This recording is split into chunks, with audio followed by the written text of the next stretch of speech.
Hi everyone, Cindy Curran here from the Spiritually Charged Life, a YouTube channel for spiritual awakening and personal growth and development. Thank you so much for tuning in today. Today's topic is about healing and trusting again when somebody hurts you. If you've been abused, by your significant other, somebody who has claimed to have loved you, whether it was childhood abuse or you're dating somebody or married somebody who is very abusive to you, how do you trust again? And this story comes about, I was abused by a female relative when I was very young. In my opinion, she is or has a malignant narcissistic sociopath. I get into that story in other videos. I'm not going to get into it here. And I'm part of some Facebook groups about narcissism, and we help each other heal. And one of the things that people have a hard time after they've been abused, sometimes for years, is trusting again. So how do we do that? How do we trust again? And the thing is, how do we know when we're going out with somebody if they're not, if they are abusive or hopefully not abusive? Or how do we know that? So the thing that I would say is, with me, I did have some trust issues growing up, because here was this female relative who was supposed to love me. She physically, mentally, spiritually, psychologically just tortured me, and it was pure hell growing up because of this female relative. So I grow up and I get into relationships, and I'm literally don't know if these men have the same sickness as this female relative. It would scare the weebie-jeebies out of me, and I would put them through a process. I would follow them home. I would talk to people that they knew, because I wanted to kind of get a feel of what they were like. Even if it was like neighbors, I come across a neighbor, it's kind of like I did this private investigation on them, because I was afraid to let my heart go out and become intimate with these people till I had a better idea. And was it that I didn't trust them, or they were doing anything that I didn't trust? No, it had nothing to do with that. They were actually really great guys. I only had one problem with the guy, and we went on a date, and he put his fist up to me. We were driving. We went into a restaurant. He stopped the car, so he didn't turn it off the ignition, but he stopped. I opened the car door to get out, and then he decided that he was going to pull up in the spot ahead of us, and I didn't know that. And he said to me, he says, "Why don't you wait till I turn off the ignition, for Christ's sake?" And when I looked at him, because it was like he was possessed, and in his voice and the anger and the hate, I was like in shock. And he had his fist up just like that. And I did everything I could. I said, "Okay, sorry." I went through the date. We went out to eat, went to a movie, did everything I could to keep him calm and not do anything. And then when he dropped me, anything to upset him, and then when he dropped me off, I said to him, I said, "I don't date guys who beat up women." I looked him straight in the eyes and said that. I said, I don't put up with that. And he said, "Oh, I don't," all sweet and innocent, "Oh, I don't know what people are telling you, but it's not true, and I would never do that." And I said, "You put your fist up to me." And he said, "Oh, I put my fist up, but I would never have hit you." Now I know if you're that angry because I'm getting out of the car, because the car stopped, you're gonna hit me. I was thinking that in my head. I didn't say it to him. So I just quietly left, and I just never saw him again. So when I got into, relationships, other relationships, even earlier than him, I would investigate. And somebody said, "Cindy, that's called stalking." And I'm like, "What? I can't believe I'm actually stalking." He says, "Yes, that is stalking. You can't be doing that.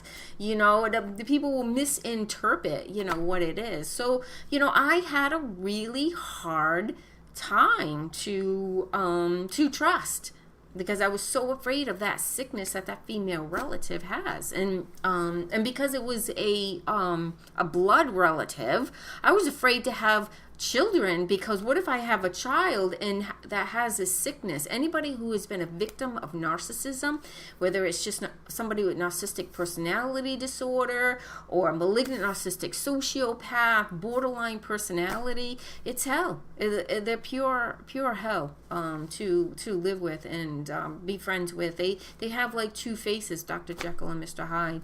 So anyway, how did I get through that? How did I learn to trust?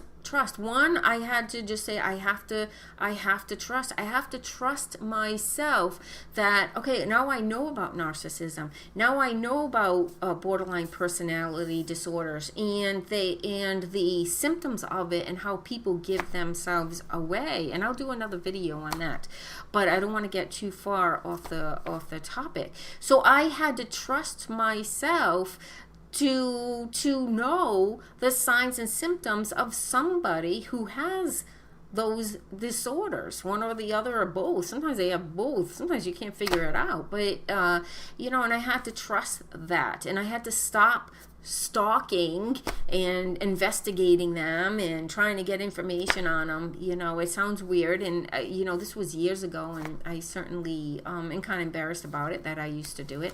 But this is a saying that I read on the internet, and I thought it was really, really good. So I decided to share it here today. And it says, and this is something somebody wrote, I don't know if it was in a post or I don't know what it was, but I remember reading it somewhere. I was reading about narcissistic personality disorder, and this was written down. It's not word for word. I put my own words into it, but basically this is what I said. It told you to. I'm reading. Here's my notes. It told you in the article to say to yourself, say man or woman or the name of the person, whoever it is, but I'm just going to use man for now. Man, you really gave me a hard time, but you didn't destroy me.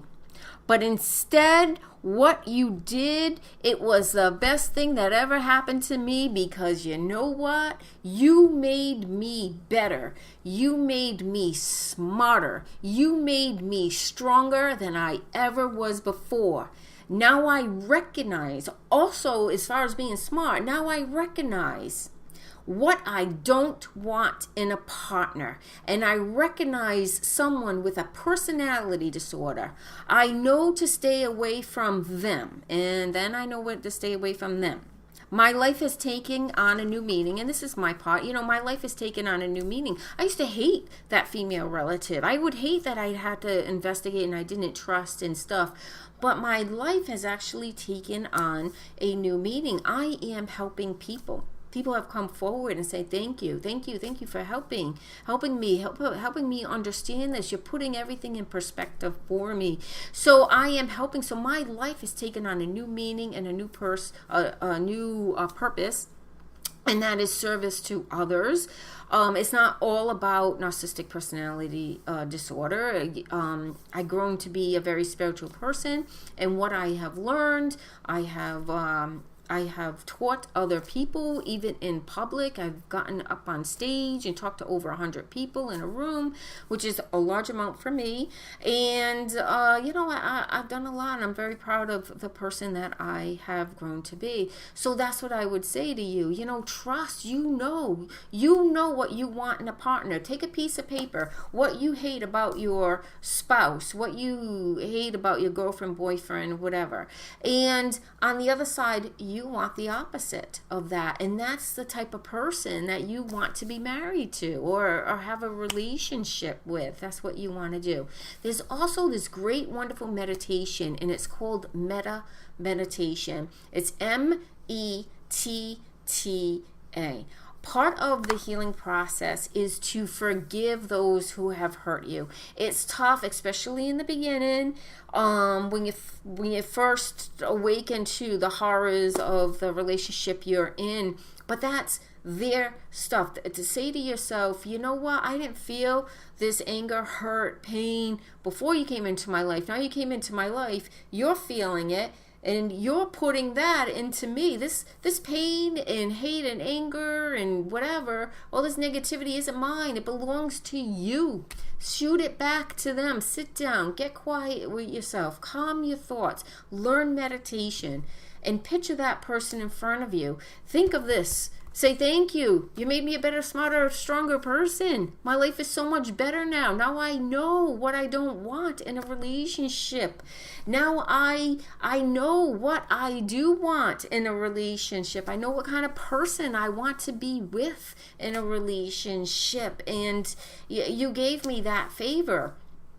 And sit down and say, this pain, whatever they put in you, the pain, anger, hurt, whatever word you describe that was not yours before they came into your life, stick it right back and say, this belongs to you, it doesn't belong to me. And this is a great metta meditation. When you can do that, when you can shoot it back, all their pain and stuff back into them, you can get in a feeling of love. It's called forgiveness.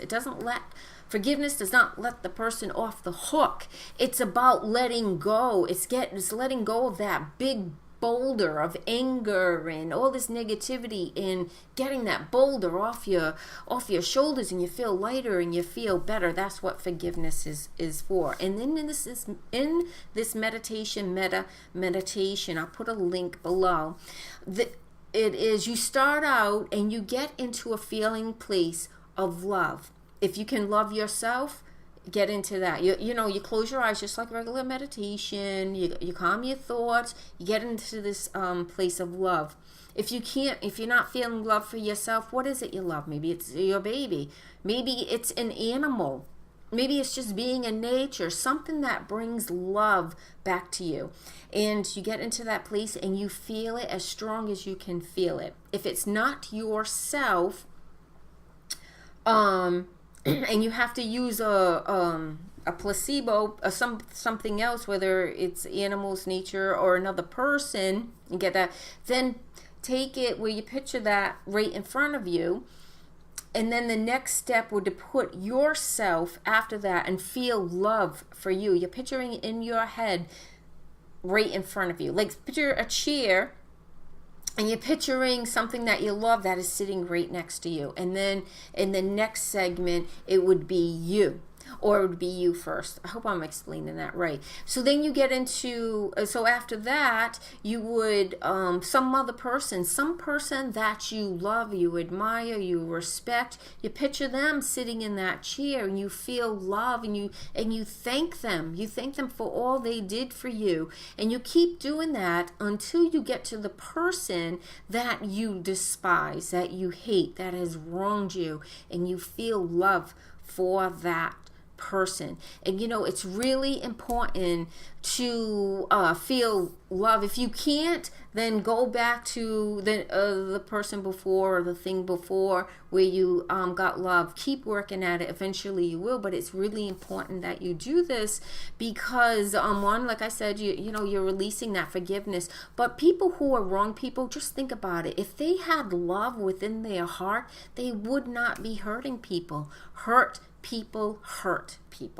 So, if they could feel love within themselves, they wouldn't be hurting anybody. And if they're mentally ill, like my relative, she's mentally ill. I don't hate her. After everything that she's done to me, I don't hate her because I know she's not right in her head, and I can get into that place. But let me tell you, it took months. After years of abuse was so bad, I blocked out my childhood memory. I only had during high school, I only had 6 memories of my childhood, 6 or 7, just a little sporadic. So it was pure hell living with this. I slipped with this person at times. So and it wasn't my parents. I will say that. No, my mother and father are absolutely loving and adoring.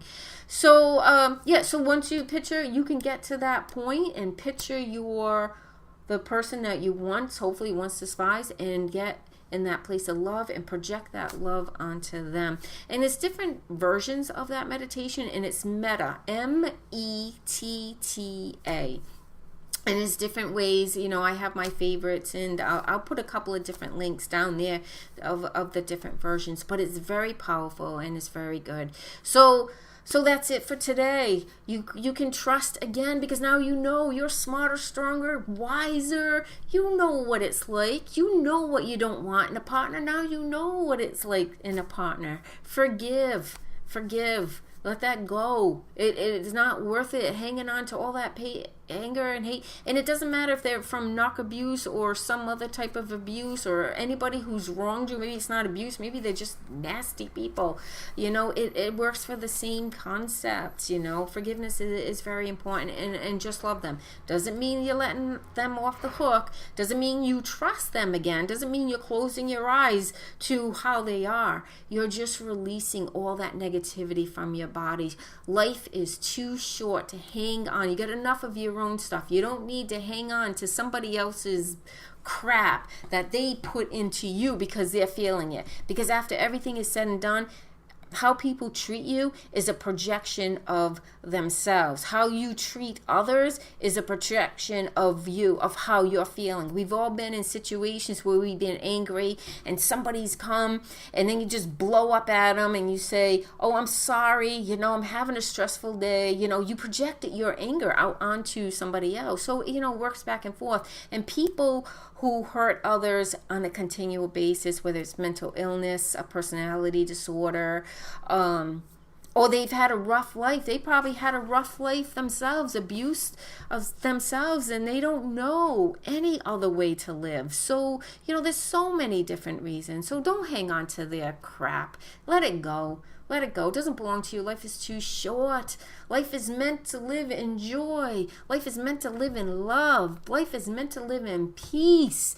And I believe that people come into our lives who treat us like crap to help us grow and become more wiser and become better people. In fact, I become better because now I'm helping others. I've created a purpose. I'm helping not just people who've been victims of abuse as a child or going through abuse now as an adult. My practice, the Spiritually Charged Life, I'm very spiritual. I'm helping others grow spiritually. So, my whole life is taking on a new meaning, and I'm grateful for that. So anyway, that is it. Thank you so much for joining me today. Hopefully you got this far and you listen. I hope it helps you, and may you live long and prosper. May peace, love, joy, happiness, and abundance of good in all forms surround you now and forevermore. Bless you. Have a great, blessed